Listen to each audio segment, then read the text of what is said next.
வணக்கம். இன்றைக்கி கோதுமை மாவு வச்சு அடை தோசையும் தக்காளி கார சட்னியும் எப்படி பண்ணுறதுன்னு தான் பார்க்க போகிறோம். அதுக்கு 2 பெரிய வெங்காயத்தை சின்ன சின்னதாக வெட்டி எடுத்து வச்சுருக்கிறேன். 4 தக்காளி வெட்டி எடுத்து வச்சுருக்கிறேன். 7-8 பல் பூண்டு எடுத்து வச்சுருக்கிறேன். 3 காஞ்ச மிளகாய் எடுத்து வச்சுருக்கிறேன். காஞ்ச மிளகாய் காரத்துக்கு ஏற்ற மாதிரி கூடுதலாட்டம் குறைச்சும் எடுத்துக்கிடுங்க. அடுத்து சட்டியில் கொஞ்சமாக எண்ணெய் விட்டுட்டு நம்ம எடுத்து வச்சுருக்கிற வெங்காயத்தை பூண்டை காஞ்ச மிளகாயெல்லாம் போட்டு நல்லா வதக்கணும்.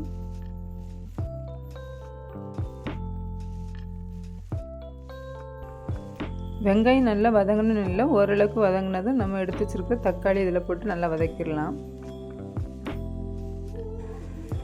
தக்காளி போட்ட பிறகு கொஞ்சம் கிளறிட்டே இருக்கணும், இல்லைன்னா தக்காளி அடியில் பிடிக்க தொடங்கும்.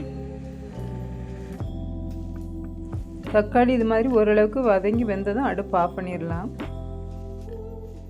இதை நல்லா ஆற விட்டுட்டு ஆறின பிறகு மிக்ஸி ஜாருக்கு மாற்றிடலாம்.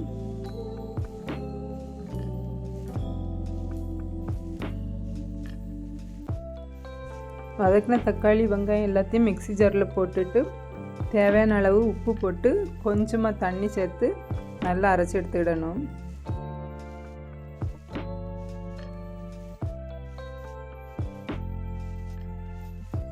பாருங்கள், சட்னி இது மாதிரி கிடச்சிருக்கு. இதை இனி தாளித்து எடுக்கணும்.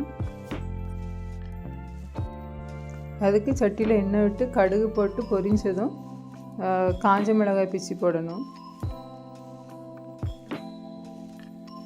அடுத்து கொஞ்சமாக உளுந்தம்பருப்பு போடணும், நல்ல வாசனையாக இருக்கும். அடுத்து ஒரு கொத்து கருவேப்பிலையை போட்டுடலாம். கருவேப்பிலை காஞ்ச மிளகாய் உளுந்து எல்லாம் பொரிஞ்சதும் நம்ம அரைச்சி வச்சுருக்கிற சட்னி இதில் ஊற்றிடலாம். சட்னி நல்லா எண்ணெயில் மிக்ஸ் ஆகிற அளவுக்கு கொஞ்சம் நல்லா கலந்து விட்டுட்டு அடுப்பு ஆஃப் பண்ணிடலாம். நல்லா கொதித்து வரணும்னு அவசியம் இல்லை. சட்னி ரெடி பண்ணியாச்சு. இனி அடைக்குள்ளே மாவு ரெடி பண்ணலாம். அதுக்கு 1 கப் அளவுக்கு கோதுமை மாவு எடுத்துருக்குறேன்.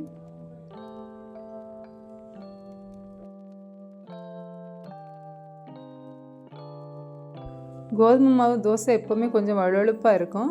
அதை போக்குறதுக்காக 2 ஸ்பூன் அளவுக்கு ரவை சேர்த்துருக்குறேன். அடுத்து 2 ஸ்பூன் அளவுக்கு அரிசி மாவு சேர்த்துருக்குறேன்.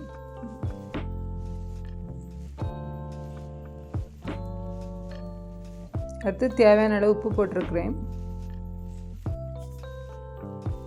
அடுத்து கொஞ்சம் கொஞ்சமாக தண்ணி சேர்த்து ஒரு விஸ்க் வச்சு கொஞ்சம் கொஞ்சமாக நல்லா கலந்து விட்டுடலாம். பாத்திரத்தை ஒரு கையை வச்சு பிடிச்சிக்கிட்டே விஸ்க் வச்சு நம்ம கலந்து விடும்போது ஈஸியாக கலந்துடலாம். பாருங்கள், இந்த பக்குவத்துக்கு மாவு கரைச்சி எடுத்துருக்குறேன். கட்டி இல்லாமல் கரைச்சி எடுக்கணும்.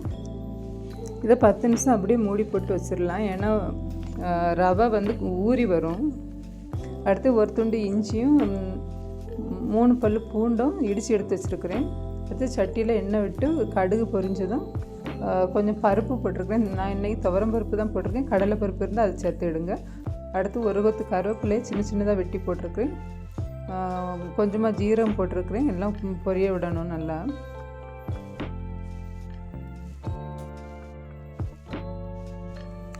ஜீரகம் கருவேப்பிலை பருப்பு எல்லாம் நல்லா பொரிஞ்சதும் இடித்து வச்சுருக்கிற இஞ்சி பூண்டு இதில் போட்டுடலாம்.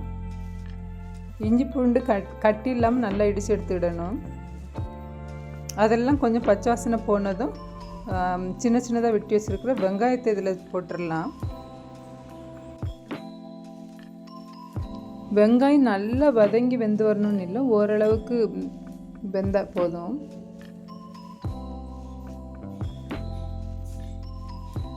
அடுத்து நல்லா துருவின கேரட் இது கூட சேர்த்து லைட்டாக அந்த எண்ணெய் ஃபுல்லாக படுற மாதிரி ஓரளவுக்கு கலந்துவிட்டு போதும்.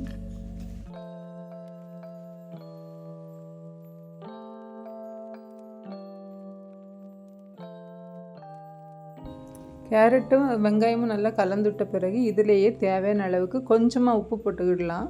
மாவில் நம்ம ஏற்கனவே உப்பு போட்டிருக்கோம், அதனால இந்த வெங்காயம் கேரட்டுக்கு தேவையான உப்பு மட்டும் இதில் போட்டுடலாம். அடுத்து நம்ம கலந்து வச்சுருக்கிற மாவை மூடி எடுத்துட்டு பார்த்தா ரவையெல்லாம் நல்லா ஊறி மாவு கொஞ்சம் கெட்டியாக இருக்கும். இதை நல்லா கலந்து விட்டுடலாம் மறுபடியும்.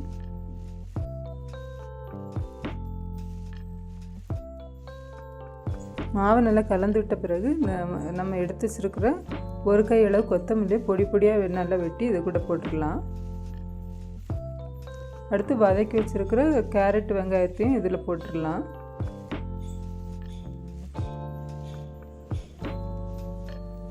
எல்லாத்தையும் போட்டு நல்லா கலந்து விட்டுடலாம்.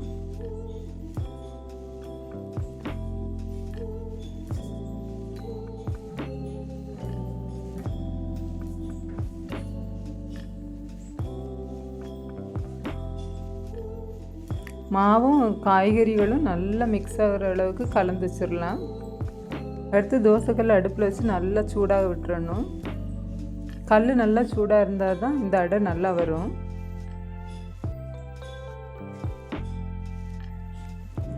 தோசைக்கல்லில் நான் எண்ணெய் தடவி தான் மாவு ஊற்றிருக்கிறேன். உங்களுக்கு எண்ணெய் ஊற்றுறது தான் பிடிக்கும்னா மாவு ஊற்றிட்டு அதுக்கு மேலே லைட்டாக எண்ணெய் இல்லைன்னு நெய் ஊற்றி விட்டுடுங்க.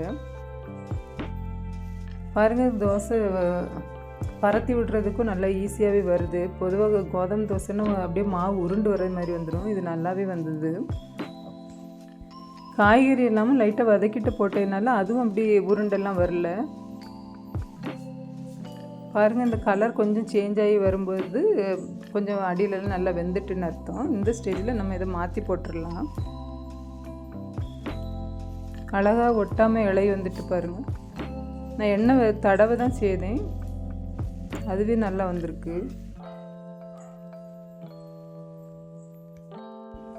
ரொம்ப மொறுமொறுன்னு வேணும்னா ஒரு தடவை 2 தடவை தோசை மாற்றி போட்டு எடுத்துக்கிடலாம். அதே மாதிரி ரொம்ப பேப்பர் மாதிரி தோசை வரணுன்னா மாவு இன்னும் நல்லா தண்ணியாக கலந்து வச்சுக்குவாங்க. இதுவே நல்லா தான் இருந்தது. பாருங்கள், அடை சூப்பராக நல்லா கலர்ஃபுல்லாக வந்திருக்கு.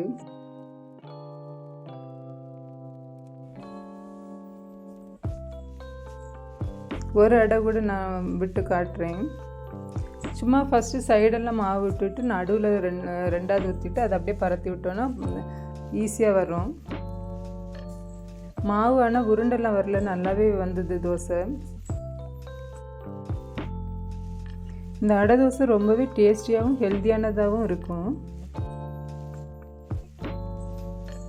பாருங்கள், அடை தோசையும் நம்ம செய்த தக்காளி சட்னி சாப்பிட்றதுக்கு ரொம்பவே நல்லா இருந்தது. நீங்களும் ட்ரை பண்ணி பாருங்கள். நன்றி.